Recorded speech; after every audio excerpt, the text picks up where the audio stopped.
Hi, நேற்று மசாலா அரைக்க போயிட்டு வரும்போது சிக்கன் வாங்கிட்டு வந்திருந்தேன். 1/2 kg நூடுல்ஸ் செய்வோன்னு சொல்லிட்டு சிக்கனை க்ளீன் பண்ணிவிட்டு கொஞ்சமாக இஞ்சி பூண்டு பேஸ்ட்டு, தயிர், பெப்பர் பவுடர், உப்பு சேர்த்து மிக்ஸ் பண்ணி வச்சுட்டேன். இப்போது அதுக்கு தேவையான வெஜிடபிள்ஸ்லாம் கட் பண்ணிக்கிட்டேன். என்கிட்ட ஒரு பீலர் இருந்தது. அதில் ஒரு சைடு பாருங்கள், இந்த மாதிரி நைஸாக கேரட் கட் பண்ணுறதுக்கு ஒன்று இருந்திருக்கு. இது தெரியாமலேயே இதை நான் யூஸ் பண்ணாமல் வேஸ்ட்டாக வச்சுருந்துருக்கேன். இதுவும் ஈஸியாக தான் இருந்தது. இப்போது கொஞ்சமாக ஆயில் ஊற்றி சிக்கனை உள்ளே போட்டு வேக வச்சு இந்த மாதிரி வறுத்து எடுத்து வச்சுக்கிட்டேன்.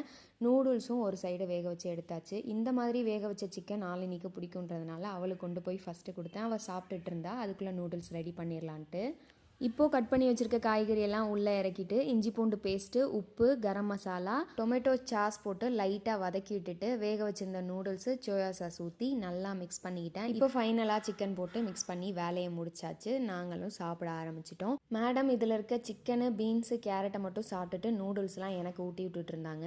டாட்டா.